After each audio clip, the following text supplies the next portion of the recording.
To select the language of our topic in order, we will draw a check among the participants, and to select which house goes first, we will again draw a check among the participants.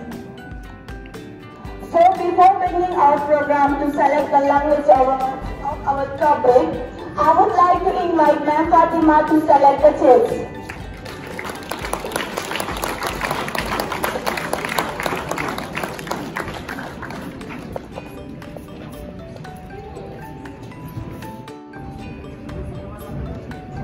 First round, Hindi. Second round, English. And the third round will be Urdu. So, we will begin from the first round from APJ Abdul Kalam House. I would like to invite APJ House participant to please come up on the stage. Saima Farooq.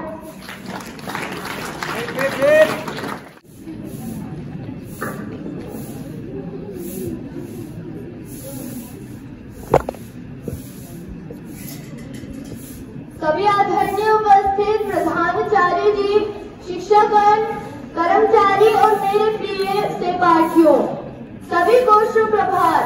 आज मैं Saima Farooq APJ Abdul Kalam साधन की ओर से आप लोगों के समक्ष खड़े होकर शिक्षा और सामाजिक योगदान इस विषय पर चंद शब्द कहने का प्रयास करना चाहूंगी। समाज को किस तरह से हम आगे बढ़ा सकते हैं, ये योजना पढ़ा लिखा व्यक्ति ही बता सकता है। पढ़े लिखे व्यक्ति की बात को मानकर एवं उनकी बातों को अमल करके समाज आगे बढ़ता है। पढ़ा लिखा व्यक्ति ही समाज में गलत कुरीतियों को खत्म कर सकता है, जिससे समाज के लोग जागरूक होंगे। गलत कुरीतियों के कारण ही हमारा समाज आगे नहीं बढ़ पा रहा है। इसलिए हम कह सकते हैं कि बिना शिक्षा के अच्छे समाज का निर्माण नहीं हो सकता है। यदि समाज को विकास की ओर ले जाना है तो सभी को शिक्षा प्राप्त करने की आवश्यकता है। तो मैं इन चंद शब्दों के साथ पढ़ना चाहूंगी। शिक्षा कभी बेकार आती है, मेहनत की रोटी कमाना सिखाती है। धन्यवाद। Now from Ambedkar House, I would like to call Sajjad. Please come up on the stage and deliver your speech.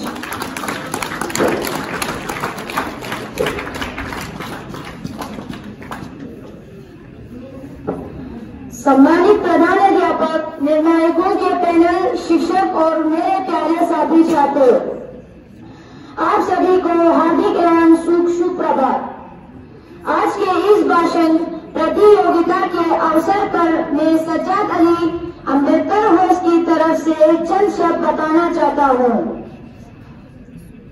मेरे भाषण का विषय है हमारी संस्कृति हमारा गर्व।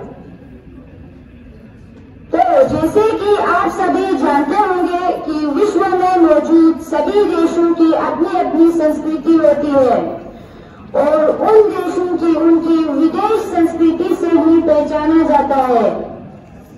तो वैसे संस्कृति होती क्या है? संस्कृति का अर्थ होता है धर्म, रीति रिवाज, धार्मिक मान्यताएं तथा जीवन को जीने का तरीका, जो हमें अपने जीवन को सही ढंग से जीने का राह दिखाती है। हमारी भारत की संस्कृति बहुत खास है। हमें एक छोटी उम्र से ही बड़ों की आज्ञा, शिक्षक को प्रणाम करना, ढंग के वस्त्र पहनना और लोगों की मदद करना सिखाया जाता है। हमारे कार्य क्षेत्र में हमारी संस्कृति का काफी मूल्य है। हमारे लेख, सोच, कला और रिवाज की वजह से हम अन्य लोगों से अलग है। संस्कृति सिर्फ एक यकीन ही नहीं बल्कि एक ऐसी झील की तरह है जो वक्त के साथ बदलता भी है। हमारी संस्कृति एक ऐसा जोड़ है जो हमें सब लोगों के साथ जुड़ाए रखता है। मुझे अपने क्षेत्र, अपने देश और संस्कृति पर बहुत गर्व है। और मैं आशा करता हूं कि आप सभी का भी यही विचार होगा। इसी के साथ मैं आप सभी का आज्ञा लेना चाहूंगा। उम्मीद है आप सभी को मेरा ये शब्द मधुर लगे। धन्यवाद। Now from Kalpana House, I would like to call Nisar Hussain to please come up on the stage and deliver your speech.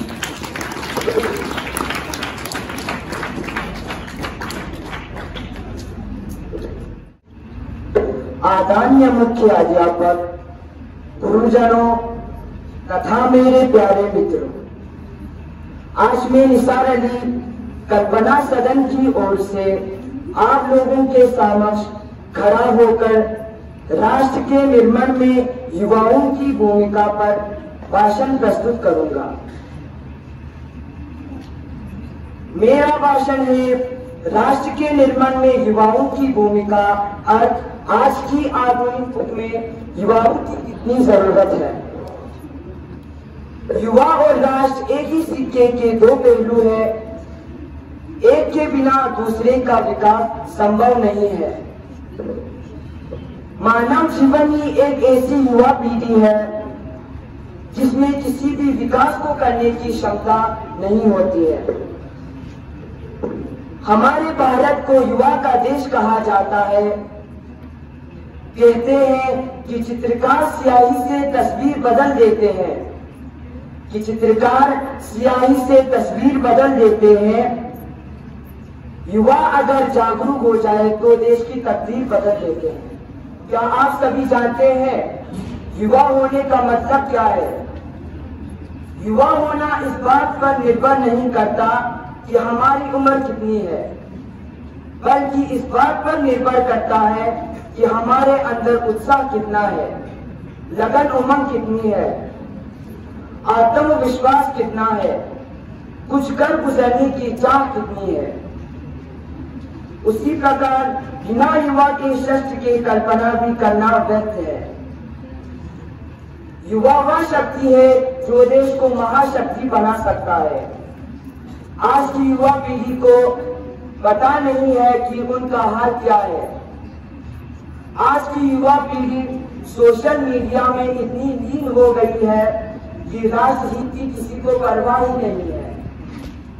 आज का युवा पिछड़ा हुआ है, तो इसका कारण है गरीबी, भ्रष्टाचार, सोशल मीडिया का जरूरत से उपयोग। ऐसा नहीं है कि सारी युवा पिछड़े हुए हैं। आज भी कुछ युवा हैं जिनका मानना है डूब कर भी हम उबरना भी जानते हैं, डूब कर भी हम उबरना भी जानते हैं और गिर कर भी हम संभलना जानते हैं।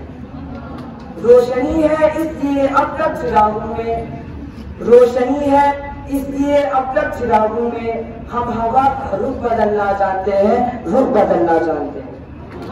देश के आर्थिक पिछड़ेपन के कारण आज भी युवा पीढ़ी संघर्ष कर रहे हैं।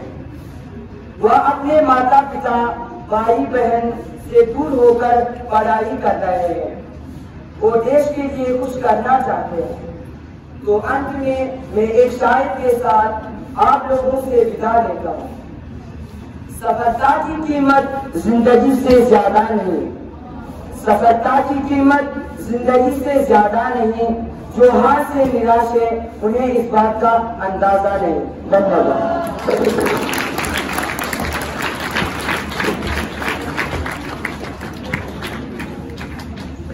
Now this is the last participant from Hindi session. For this I would like to call Rohit Chan. Please come up on the stage and deliver your speech.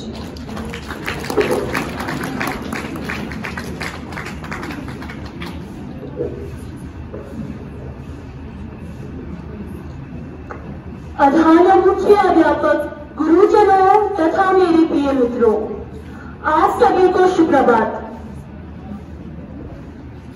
आज मैं रूही गांधी सदन की ओर से आप लोगों के समक्ष वायु प्रदूषण पर भाषण प्रस्तुत करने के लिए खड़ी हूँ। वायु प्रदूषण है एक बीमारी, इससे परेशान है दुनिया सारी। वायु से हमारा तात्पर्य हवा या पवन से है। वायु से ही हमें ऑक्सीजन प्राप्त होती है, जो पृथ्वी पर जीवन यापन करने के लिए सबसे ज्यादा जरूरी है।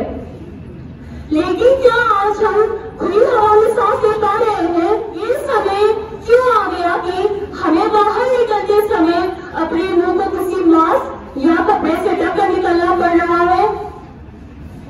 इस सब का कारण सिर्फ एक है और वो है तेजी से अपने पेट पसारता हुआ प्रदूषण। प्रदूषण ने न सिर्फ हमारी प्रकृति को नुकसान पहुंचाया है, बल्कि महामारियों को भी जन्म दिया है। हम सभी को इस पृथ्वी पर रहने के लिए स्वच्छता की सबसे ज्यादा जरूरत है। साफ सफाई के बिना हम एक पल भी इस धरती पर जीवित नहीं रह सकते। वायु प्रदूषण के कारण पृथ्वी पर ऑक्सीजन भी कम होती जा रही है। पहले हमारे वातावरण में ऑक्सीजन की मात्रा 24% थी, लेकिन अब धीरे धीरे इसकी मात्रा कम हो रही है। एक रिसर्च के मुताबिक हमारे पृथ्वी पर ऑक्सीजन की मात्रा घटकर केवल 22% ही बची है। स्वच्छ हवा और ऑक्सीजन न मिलने की वजह से रोज न जाने कितने ही जीव जंतुओं की मौत हो रही है। वायु प्रदूषण के कारण पशु पक्षियों की कुछ प्रजातियां तो बिल्कुल ही विलुप्त हो चुकी हैं। इस तरह से ही अगर वायु प्रदूषण बढ़ता रहा तो एक दिन ऐसा आएगा जब पृथ्वी पर कोई भी जीव जंतु जीवित नहीं बचेगा। हवा में प्रदूषण की मात्रा ज्यादा होने की वजह से पृथ्वी का पूरा वातावरण बुरी तरह से प्रभावित हो रहा है। इस वजह से पृथ्वी का संतुलन भी बिगड़ रहा है। रोज कोई ना कोई उपदा या महामारी आती रहती है। इस सब का कारण प्रदूषण ही है। वायु प्रदूषण को कम करने के लिए और इसे नियंत्रित करने के लिए हमें छोटे छोटे उपायों से ही शुरुआत करनी होगी। सबकी भागीदारी ही वायु प्रदूषण को खत्म करने में मदद करेगी। हर भारतवासी का है ये सपना, हर भारतवासी का है ये सपना, प्रदूषण मुक्त हो भारत अपना। धन्यवाद।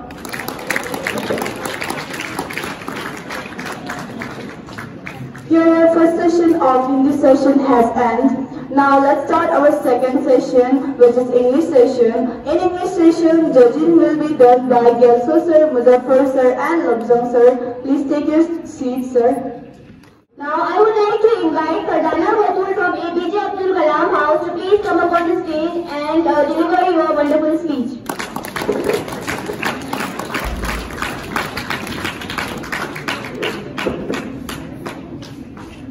Under the blessing of Allah on the auspicious and a beautiful day, I would like to greet a very warm and pleasant good morning to our headmaster sir, panel of judges, staff members and my dear students.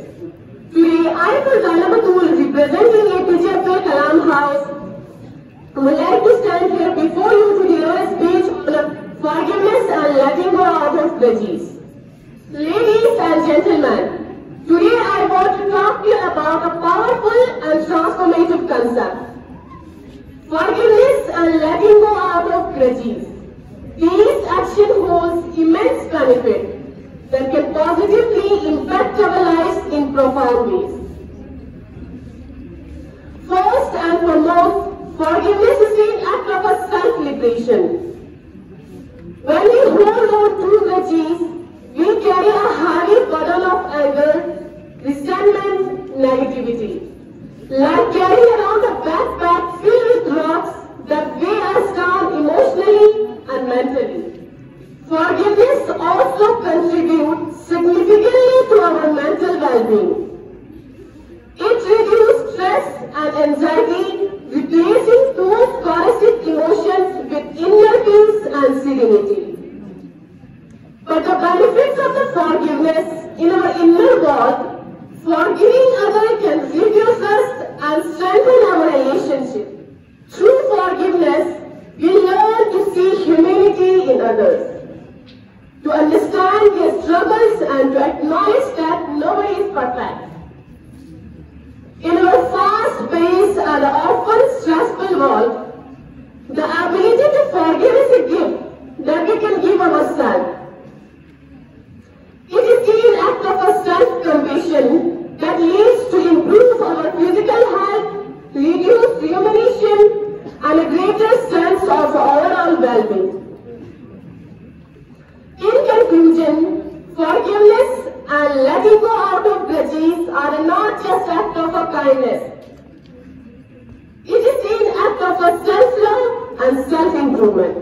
They pave the way of life for life filling with inner peace, healthier relation, and resilience in the face of life challenge.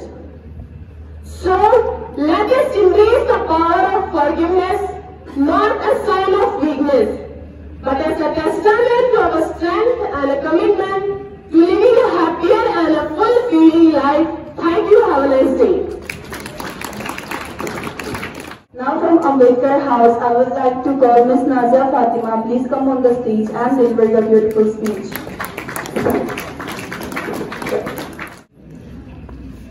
Good morning, respected headmaster, panel of judges, our wonderful staff, and to my lovely brother and sister present here.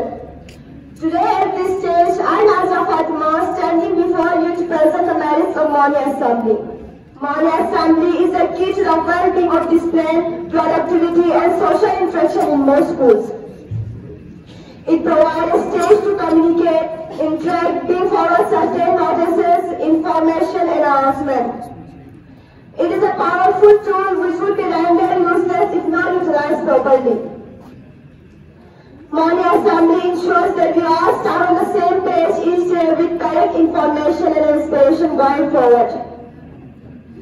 Another benefit of Mani Assembly is how it brings everyone at school together and fosters a strength of unity and community. Coming together every day creates a sense of belonging and togetherness which in turn strengthens our bond with each other. It also provides moral and ethical education where students and teachers alike shed light on what and what not to do. Students conduct a morning program with news, question and thought which provide valuable information and lessons for everyone. Teachers talk about the importance of discipline, punctuality, morality and life lessons which boost the students' mentality. The last thing I want to share about our Mani Assembly is the inspiration it creates. A well-organized Mani Assembly promotes motivation and inspiration for other students to compete and perform better next time. It also rejuvenates our mind and body along with the spirit to be competitive and to outperform each other in all aspects.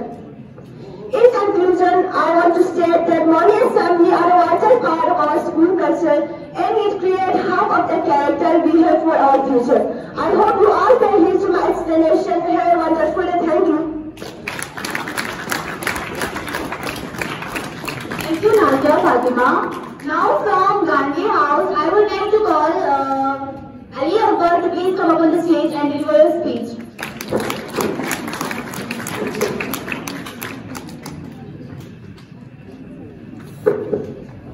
Good morning everyone, Honorable Headmaster, respected teachers and my dear friends.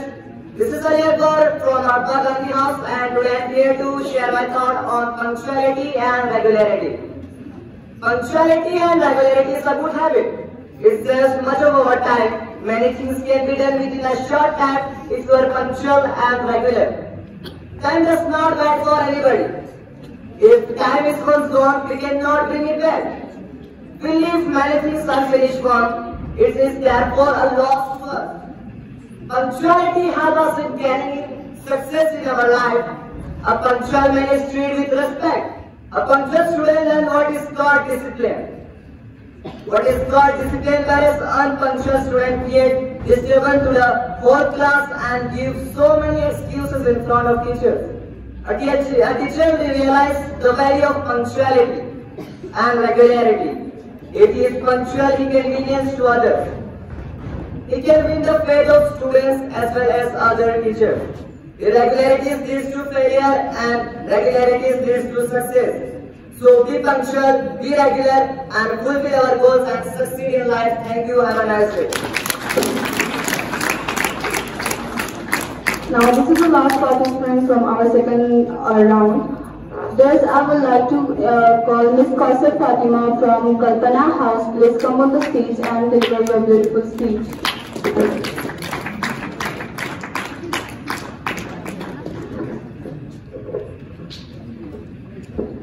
Honorable Headmaster Sir, respected teachers and all of my dear schoolmates. A very warm pleasant good morning to all of you. Today on the occasion of elocution contest, I Kausar Fatima standing here on behalf of Kalpana Chawla House to deliver a speech on the topic of the role of youth in bringing about social changes. As we navigate through the complexities of our rapidly evolving society, it becomes increasingly evident that it is the youth who holds the power to shape a future we want to see. We are witnessing a global awakening in youth empowerment, and it is the time we embrace their potential and foster an environment that encourages their active participation. It is this fresh perspective that allows them to propose innovative solutions to old age problems. By harnessing the power of technology and their digital fluency, young people are becoming catalysts for change, capable of reaching a wider audience and mobilizing communities like never before. We must also foster mentorship programs and collaborative spaces where experienced individuals can guide and amplify the efforts of the next generation. Let us also remember that youth empowerment is not a singular event, but a continuous process. It requires an enabling environment that removes barriers to participation, encourages diversity and inclusivity, and it provides equal opportunities for all. It is our collective responsibility to cultivate a society that values the insights, talents, and contribution of our young people. In conclusion, the role of the youth in bringing about social change is vital. It is through their passion, innovation, and fearlessness that we can create a more just equitable and compassionate world. Let us tear down the walls that confine their potential and embrace their ideas with open arms. Together as a united front, we can empower the youth and create a future that reflects our shared aspirations. Thanks for listening. Thank you. Thank you, Kausar Fatima, for your wonderful speech. Now, it comes to the last session. Now, again, I would like to invite all the monitors to please come up on the stage to draw the check. बखदमत जनाब headmaster साहब, Deccan northern public school, असातिज़ा ग्राम और मेरे प्यारे हम साथियों, अस्सलाम वालेकुम। मैं शमीम हुसैन महात्मा गांधी हाउस की तरफ से आज आप लोगों के सामने आज के इस एलोकेशन प्रोग्राम के मौके पर आप लोगों के सामने अपना अनुमान जो कि समाज में बुराइयों की असरात पर मुश्तमिल है पेश करना चाहता हूँ। ये एक हकीकत है कि माशरती बुराइयां माशरे को बर्बाद कर देते हैं। समाजी बुराइयां एक जट की तरह माशरे में फैल जाती है और माशरे पर इसके असरात बहुत बुरे होते हैं, क्योंकि ये किसी भी माशरे का मरकजी किरदार होता है। माशरती बुराइयां माशरे को तबाह कर देते हैं और अपना तवज्जो और कशिश खो देते हैं। अब ज्यादातर लोग इस बुराई में मलूस हैं। अगर माशरे से ये बुराई खत्म हो जाए तो हर बुराई माशरे से खत्म हो जाए। अब हम देखते हैं कि लोग फायदा हासिल करने की कोशिश करते हैं और इसी चक्कर में वो अपना मुफाद के लिए झूठ बोलते हैं। तो मुख्तसर ये है कि ये बहुत बड़ी बुराई है और इस बुराई से बचना है। मंशायात भी माशरे की एक बहुत बड़ी बुराई है जो इसे तबाह कर देते हैं। जब नौजवान इस बुराई में मलूस होते हैं तो माशरे को तबाह करने के लिए काफी है। न कफन में जेब है, न कफन में जेब है, न कब्र में अलमारी, न कफन में जेब है, न कब्र में अलमारी। और कमाल की बात तो ये है कि मौत का फरिश्ता रिश्वत भी नहीं लेता। इसी के साथ मैं अपना अनवान को अख्ताम करता हूँ। अस्सलाम वालेकुम।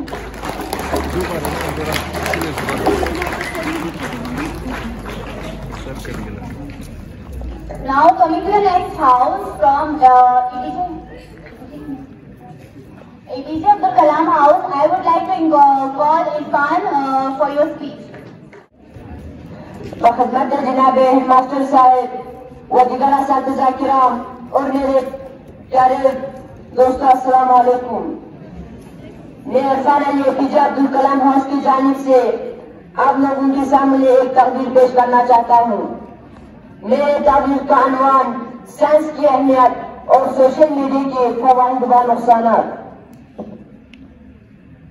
साइंस हमारी माली और समाजी तरक्की में बड़ा हाथ बता सकते हैं। साइंस की तरक्की ने हमारे इल्म में बेपनाह इजाफा कर दिया है।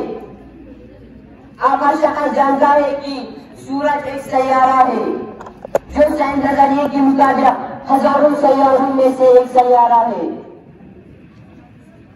आए दिन नए मालूमात मौसूल हो रही है। आज साइंस में वक़्त और खला के बारे में दिन ब दिन नए बातें, नए राहें और नए ख्यालें उभर रही है। आज हर साइंस खोज, हर साइंस और इल्म मालूमात दलील इंसान का हक होना चाहिए। साइंस के हर खोज, हर नतीजे, हर मंजिल, हर तजुर्बा दुनिया के लिए है। आज की साइंस को किसी एक सरकारी या किसी एक इदारे की जागीर नहीं होना चाहिए। मौजूदा दौर को साइंस का दौर कहलाता है। सोशल मीडिया की फवाइद व नुकसानात।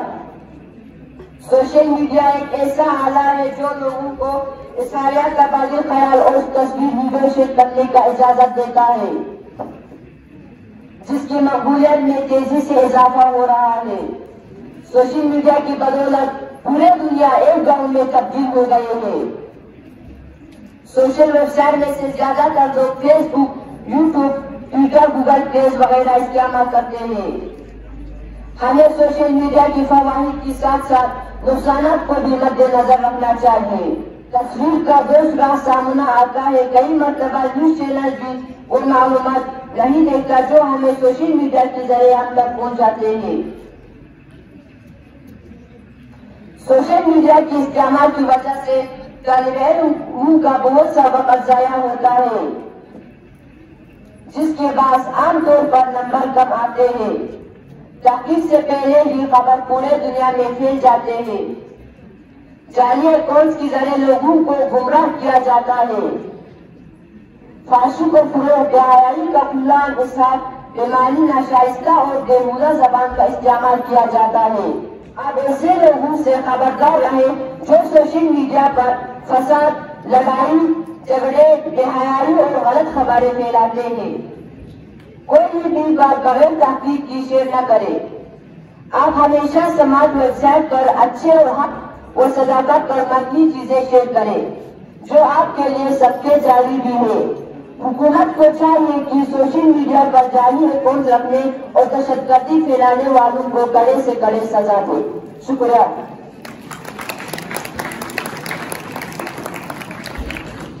Now coming to our third house, which is Dr. Bhimrao Ambedkar. From this house, I would like to call Ms. Lara Batul. Please come on the stage and deliver a beautiful speech on importance.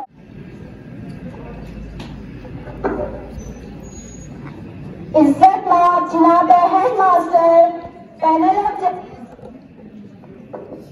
दीगर असातिज़ा किराम और मेरे साथी तलबा, आज मैं ज़हरा बतूल Ambedkar house की तरफ से हमारे इस सालाना इंतखाबी मुकाबले पर आप लोगों को तालीम की अहमियत पर मुख्तसर तकरीर करना चाहती हूँ।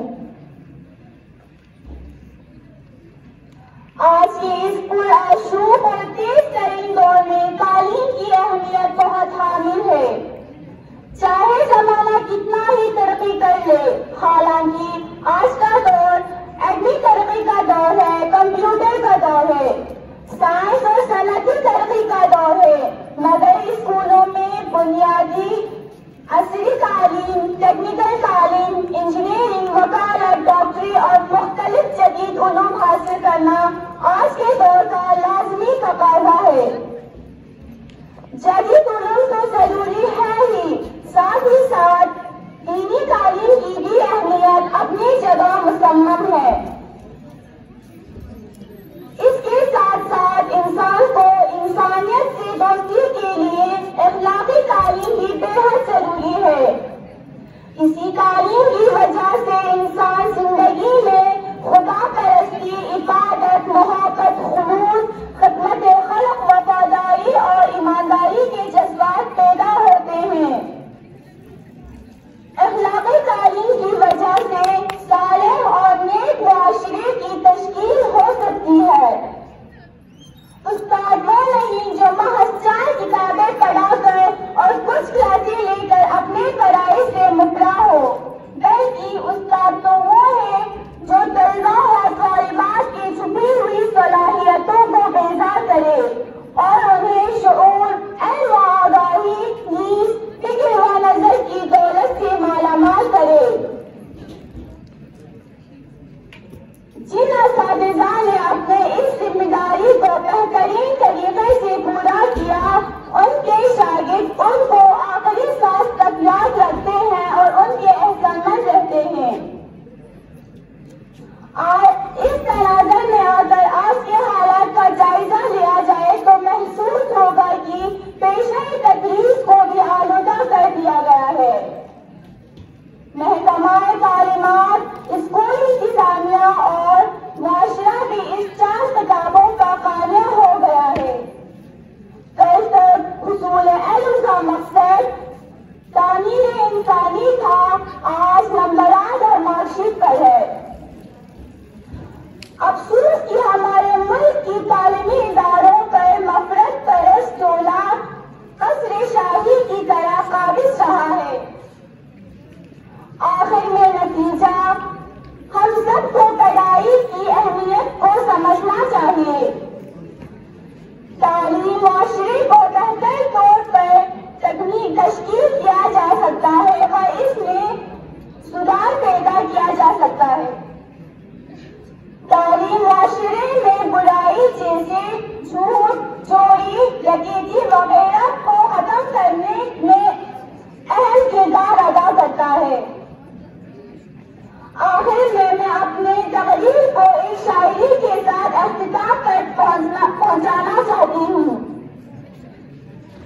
सीरिया उन्हें मुबारक हो जिनको छत तक जाना है, सीरिया उन्हें मुबारक हो जिनको छत तक जाना है। हमारी मंजिल तो आसमान है, रास्ता हमें खुद बनाना है। हमारी मंजिल तो आसमान है, रास्ता हमें खुद बनाना है। शुक्रिया।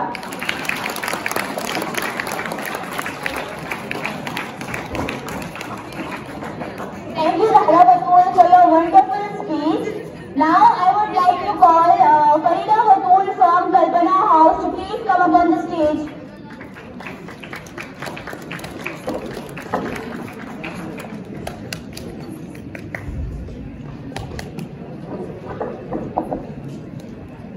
काबिल करीम व तस्लीम जनाब हेडमास्टर साहब, वजीर अजीज असातिज़ा किराम और मेरा साथियों, अस्सलामु अलैकुम व रहमतुल्लाहि व बरकातुहू। आज मैं फरीदा बतूल कल्पना हाउस से इस लोकेशन कॉन्टेस्ट के मौके पर आप तमाम की खिदमत में एक तकरीर पेश करना चाहूंगी। मेरी तकरीर का अनवान है उस्ताद का एहतराम। हमारी दरसगाह में ये जो उस्ताद होते हैं, हमारी दरसगाह में ये जो उस्ताद होते हैं, हकीकत में ही तो कौम की बुनियाद होते हैं। सुने रुदाद हम जब भी किसी की कामयाबी की, सुने रुदाद हम जब भी किसी की कामयाबी की, हर एक रुदाद में यही मरकज़ रुदाद होते हैं। यही रखते हैं शहर इल्म की हर राह को रोशन, यही रखते हैं शहर इल्म की हर राह को रोशन। हमें मंजिल पे पहुंचा कर कितने शाद होते हैं। बरसते हैं बारिश की तरह प्यासी जमीनों पर, बरसते हैं बारिश की तरह प्यासी जमीनों पर, इन्हीं के फैज़ से उजले चमन आबाद होते हैं। मुअज़्ज़ज़ सामीन, उस्ताद का पेशा सबसे अजीम और मुक़द्दस पेशा है। उस्ताद के तमाम पैगंबरों, परहेजगारों और अव्लिया कराम ने उस्ताद की इज्जत और एहतराम पर जोर दिया है, क्योंकि उस्ताद ही इंसान को बेखबरी के आलिम से निकाल कर जान पहचान की दुनिया में लाता है। तारीख दुनिया को रोशन करने में उस्ताद इंतहाई अहम किरदार अदा करता है। उस्ताद इंसान की तरबियत करके उसकी जिंदगी का सफर आसान बना देता है। कितनी मोहब्बतों से पहला सबक पढ़ाया, मैं कुछ न जानती थी, सब कुछ मुझे सिखाया। पहुंचा दिया फलक तक उस्ताद ने यहाँ से, वाकिफ न थी जरा भी इतने बड़े जहां से। उस्ताद तो एक ऐसी हस्ती है जिसका एहतराम हर फर्द पर लाजिम है। उस्ताद बच्चों को जेवर अदब से आरास्ता करता है। वो बताता है कि बच्चों की क्यों इज्जत करनी चाहिए और वतन से मोहब्बत क्यों जरूरी है। दुख दर्द में एक दूसरे के कैसे काम आना चाहिए। उस्ताद की तरबियत से एक अच्छा माशरा वजूद में आता है। उस्ताद तो वो हस्ती है जो बंजर जमीन को कलियां बना देती है। उस्ताद वो है जो पत्थर को तराश कर हीरा बना देती है। उस्ताद तो वो है जो लोहार भी है, किसान भी है। उस्ताद तो वो है जो मेमार वतन भी है। उस्ताद तो वो हस्ती है जिसके लहजे में मिठास, निगाहों में शफकत और रवैये में क्या होता है, वो उस्ताद कहलाता है। उस्ताद तो वो हस्ती है जो हाथों में जुगनू लिए शब्द और कमर की आंखों में आंखें जान कर कहता है, ये पहले काबा से जाकर कह दो कि अपनी किरणों को गिन के रख ले। ये पहले काबा से जाकर कह दो कि अपनी किरणों को गिन के रख ले। मैं अपने ज़र्रा के नामे सहरा के ज़र्रे ज़र्रे को कुछ चमकना सिखा रहा हूँ। इस्लाम में उस्ताद का मर्तबा माँ बाप के बराबर है, क्योंकि एक उस्ताद ही है जो माँ बाप के बाद असल जिंदगी के मायने सिखाते हैं। शागिर्द के लिए जरूरी है कि अपने उस्ताद का एहतराम करे, अपने उस्ताद को अहमियत दे और उस्ताद की इज्जत करे। हजरत अली का कौल है कि मैंने जिस शख्स से एक खुद भी सीखा है वो मेरा उस्ताद है। उस्ताद अपने शागिर्द की ज़हनी तरबियत करके उसे इज्जत व आबरू और खुशहाली की जिंदगी गुजारने के काबिल बनाते हैं। उस्ताद का ये एहसान है जिसका बदला किसी तरह नहीं उतारा जा सकता। इसलिए हम अगर जिंदगी में आला मुकाम हासिल करना चाहते हैं तो हमें चाहिए कि हम वालिदैन के साथ साथ अपने उस्ताद की इज्जत व एहतराम करें। तो आखिर में मैं अपनी तकरीर का अख्तिताम एक शेर के साथ करना चाहूंगी। उस्ताद है वो, उसे इस पर मलाल थोड़ी है, मुल्क का मुस्तकबिल संवारना आसान थोड़ी है। बस उस्ताद ही है फिक्र मनसब के कुछ के, वरना यहाँ किसी को किसी का ख्याल थोड़ी है।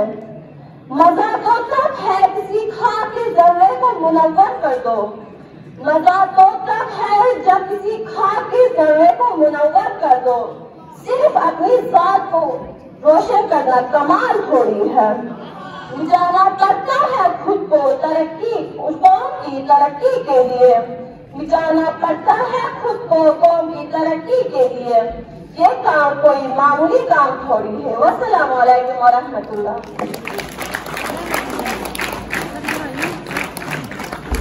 Thank you, Farida Batul, for your wonderful speech. Now our program has ended. I would like to thank all the participants, judges, as well as our audience for listening so carefully and attending today's celebration program. So now at last, I would like to call Sir Ehsan. Please come on the stage and share some light on today's program.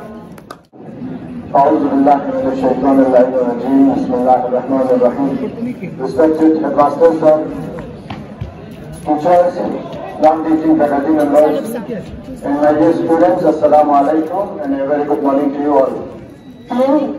Subject से related topics दी गई थी, Urdu, English और हिंदी, ठीक है? तो इससे related सारे बच्चों ने आज बहुत ही बेहतरीन तरीके से, अब एक बात मैं कहना चाहता हूँ, हम वहां पर जजेस के लिए बैठे थे, सारे जितने के जो रिस्पेक्टेड टीचर्स हैं, अब हमारे लिए मुश्किल हो रहा था। अब जिन्हें को मार्किंग जो हम देती है वो हम समझते हैं शायद सही में उनको जितना वो लोग कैपेबल थे उनके हिसाब से उनको मार्किंग मिली। इतना टफ कंपटीशन था क्योंकि सही मानों में आप सभी बच्चों ने जितने भी पार्टिसिपेंट यहाँ पे आज खड़े हुए हैं चारों हाउसेस से बहुत ही अच्छे से और बहुत ही बेहतरीन तरीके से अपनी स्पीचेस यहाँ पे उन्होंने दी थी, बहुत ही बेहतरीन था। इससे हमें एक चीज लगता है कि हमारे बच्चे न सिर्फ पढ़ाई में इंटरेस्ट रखते हैं बल्कि पढ़ाई के साथ साथ हमारे बच्चे को करिकुलर एक्टिविटीज में भी बढ़ चढ़ के हिस्सा ले रहे हैं और लेना भी चाहिए। क्योंकि मैंने उस दिन भी कहा था पढ़ाई जो है सिर्फ कमरे के चार कोनों में जाके पढ़ना ही नहीं होता है, कमरे से हमें निकल के मैदान में निकलना है, क्या हो रहा दुनिया में हमें देखना है। ठीक है, इस दुनिया में न सिर्फ आपको अपनी पढ़ाई जो है कमरे तक महदूद रखना है बल्कि कमरे से निकल के दूसरी चीजों की तरफ भी आपको तवज्जो देना है।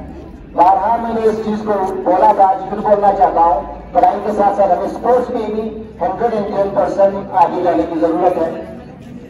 आपके एजुकेशन कॉम्पिटिशन्स में भी आप लोगों को हर चीज हिस्सा लेने की जरूरत है। आपके आर्ट से क्राफ्ट कॉम्पिटिशन्स होते हैं उनमें भी 110% और एजुकेशन कॉन्टेस्ट जो है आज का बहुत ही बेहतरीन हुआ, बहुत ही अच्छा हुआ। बच्चों ने भी बहुत सारा मेहनत की थी, साथ ही साथ बच्चों के जितने भी टीचर्स इसमें इन्वॉल्व थे, खासकर हमारे मास्टर साहब और हॉस्टल के बच्चे, ऐसी चीजें हमें स्कूलों में चाहिए। हमें पढ़ाई के साथ साथ ऐसी चीजें रखनी चाहिए। और आप लोग शुक्र कीजिए आप एक ऐसे स्कूल में तक गए हो जिस स्कूल में पहले ही कैलेंडर में आप लोगों को हासिल तौर पर दिया गया होता है कि भाई आपका U1 कब है, U2 कब है, U3 कब है, उसके बाद एजुकेशन कॉन्टेस्ट कब होना है, आर्ट्स एंड क्राफ्ट कॉम्पिटिशन कब होना है, पेंटिंग कॉम्पिटिशन कब होना है, टीचर एग्जामिनेशन कब होना है, रिजल्ट डिक्लेरेशन कब होना है, फिर नई सेशन कब से ज्वाइन होनी है। ये मैं समझता हूँ आपके लिए बहुत ही किस्मत की बात है। आप लोगों को गर्व होनी चाहिए कि आप ऐसे एक प्रीमियर इंस्टीट्यूट में कट रहे हैं। उस स्कूल की अपनी एक पहचान है, अपनी एक शान है पूरी डिस्ट्रिक्ट कंट्री में। हाँ, कुछ छोटी मोटी चीजें हैं उनको हमें दूर करने की जरूरत है। इंशाल्लाह रहमान सारे रिस्पेक्टेड टीचर्स जो हमारे हेडमास्टर सब इसकी तरफ एफर्ट लगा रहे हैं और इंशाल्लाह रहमान ये एफर्ट, ये पॉजिटिव एटीट्यूड सारे हमारे मैनेजमेंट की तरफ से हो या हमारे हेडमास्टर सर की तरफ से हो या रिस्पेक्टेड टीचर्स की तरफ से हो, नॉन टीचिंग फैकल्टी मेंबर्स की तरफ से हो, हम सभी 110% एफर्ट लगा रहे हैं, पॉजिटिव एटीट्यूड के साथ काम को कर रहे हैं। इंशाअल्लाह हमें पूर्ण मिल जाए। अल्लाह ताला से हम यही चाहते हैं कि अल्लाह ताला हमारे अंदर जो है और पॉजिटिविटी बढ़ दे और पॉजिटिव एटीट्यूड बढ़ दे ताकि स्कूल को आगे ले जाने में हम सभी टीचर्स, फैकल्टी मेंबर्स, आपके नॉन फैकल्टी मेंबर्स, हमारे स्कूल के हेड्स सबों की ये एफर्ट रहेगी इंशाअल्लाह रहमान ताकि इस स्कूल को और भी आगे ले जाए और आप बच्चों के अंदर और भी डिसिप्लिन हो, क्लीनलीनेस हो, पंक्चुअलिटी हो, रेगुलरिटी हो। इसके ऊपर हम फिर से इंशाअल्लाह रहमान जोर देने की कोशिश करेंगे। चलिए ठीक है, तो हम ये उम्मीद भी रखते हैं जब हमारे प्रोग्राम्स होंगे आप सभी बच्चे जो है इसमें बढ़ चढ़ के हिस्सा लेंगे और सभी बोलेंगे कि सर मैं जाऊंगा, हाँ जी मैम मैं जाऊंगी। यही आपसे हम तवक्का करते हैं और मेहरबानी आप सभी पार्टिसिपेंट्स का आस्ते दिल में शुक्रिया अदा करना चाहता हूँ कि इतने छोटे अरसे में कि आप लोगों ने इतनी अपने टॉपिक्स को इंग्लिश को लेके, हिंदी को लेके और उर्दू को लेके इतने बहुत बेहतरीन तरीके से यहाँ पे आज का प्रोग्राम आप प्रोग्राम में पार्टिसिपेट करके प्रोग्राम को आप लोगों ने सारे तकमील तक पहुंचा।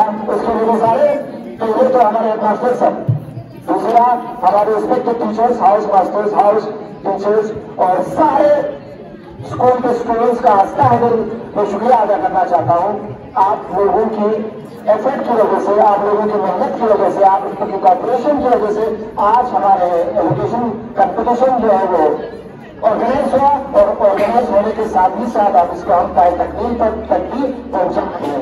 इसके लिए आप सबों को मैं थैंक यू सो मच कहना चाहता हूँ। साथ ही साथ आने वाले हमारे जो प्रोग्राम है, नए सेशंस में भी ऑलरेडी आपका कैलेंडर पहले से प्रिंसिपल सर तैयार कर रहे हैं, उनके ऊपर आप लोगों तक वो सारे प्रोग्राम आप लोगों को भी पहुंचा देंगे। साथ ही साथ अगले सेशंस के लिए भी अभी से तैयारी करें। ठीक है, मेरे उस दिन भी बोला था, एक बच्चा वो होता है, एक बेहतरीन स्टूडेंट, हम उन बच्चों को एक बेहतरीन स्टूडेंट्स कहते हैं पहले से तैयार करके आए। तालिब इल्म का मतलब है ठीक है, घर से तैयार होकर आना। तो आप लोगों को मैं वही यहाँ से एडवाइस तो मैं नहीं कह सकता हूँ, यहाँ से अपना एक सजेशन मैं आप लोगों को दूंगा कि पहले से किसी भी चीज में आप लोगों को जब पार्टिसिपेट करना हो तो प्लीज प्रिपेयर हो जाए, पहले से तैयार रहे, ताकि आपका स्टूडेंट बिल्कुल अच्छी तरह सक्सेसफुल हो। और साथ ही साथ इस चीज को मैं आज कहना चाहता हूँ फिर से, आपका T2 राउंड द कॉर्नर है, 16 को आप सभी जानते हैं हमारा T2 स्टार्ट होने जा रहे हैं। इसलिए मैं सभी बच्चों से फ्रॉम क्लास 6 टू क्लास 10 सभी बच्चों से एक बार दिल से रिक्वेस्ट करता हूँ बेटा, आप खेलकूद के ऊपर ज्यादा तवज्जो न दे, बल्कि अपनी अटेंशन जो है वो थोड़ा पढ़ाई के ऊपर बिल्कुल सिंसियरली पढ़ाई के ऊपर लेके अच्छे से मेहनत करें, ताकि आपके T2 में अच्छे से मार्क्स आ जाए और आप लोग सफल हो जाएंगे। उस दिन भी कहा था मैंने कि T2 आपका डिसाइडर है। जिन बच्चों ने T1 में अच्छा मार्क्स दिया होगा, T3 में अच्छा मार्क्स दिया होगा, अगर T2 में मार्क्स कम आए ना तो आप फिर टॉप पे नहीं पहुंचोगे। ये T2 आपके लिए डिसाइडर है, अच्छे से मेहनत करना।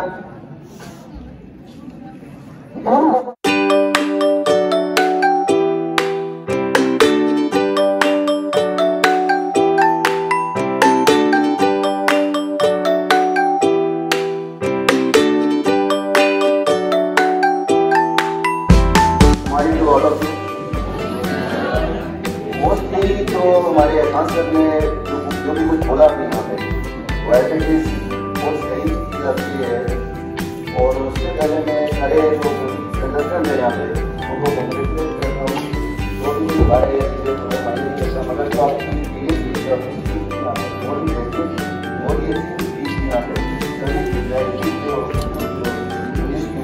जो आपका कॉन्फिडेंस है यहाँ पे हमने देखा यहाँ पे सभी टीचर्स ने देखा यहाँ पे। Now it's time to declare the result now. So I would like to invite Yasul sir to please come up on the stage for the declaration of the result. Okay, you might be feeling quite hot because today is sunny, right? So bear me for only 2 minutes. And now as per the total from each section, I will announce the winner later. Okay? First we will come to the total of the house. Gandhi House total out of 300. ठीक है? English section, Hindi section, Urdu section. Gandhi House in English, their total is 260. In Hindi, their total is 267, and in Urdu, their total is 256, and the final total for Gandhi House is 783 out of 900. In English section, their total is 251, and in Hindi, their total is 263, and their total in Urdu is 250. In this way, their final total is 767 out of 900. And Ambedkar House in English, their total is 282. In Hindi, their total is 257. In Urdu, their total is 267. And our total of Ambedkar is 806 out of 900. And last, Kalpana House, their total in English is 256. In Hindi is 272, and in Urdu is 292. And in this way, the final total is 820 out of 900. Now, let me give away the prize for the winner from each section and winner house. So to do this honor, I would like to invite here. Chalo, sare teachers. I will call all the teachers all together. Yeah. सारी चीजें साथ है ना।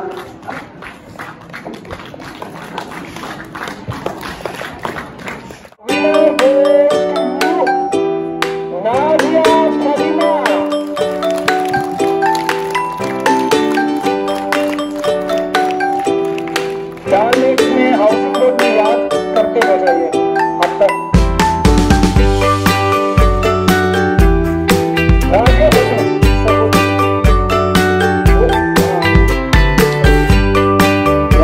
बीच में आ जाना। take a look at photo camera on graduation. Okay, Hindi section the winner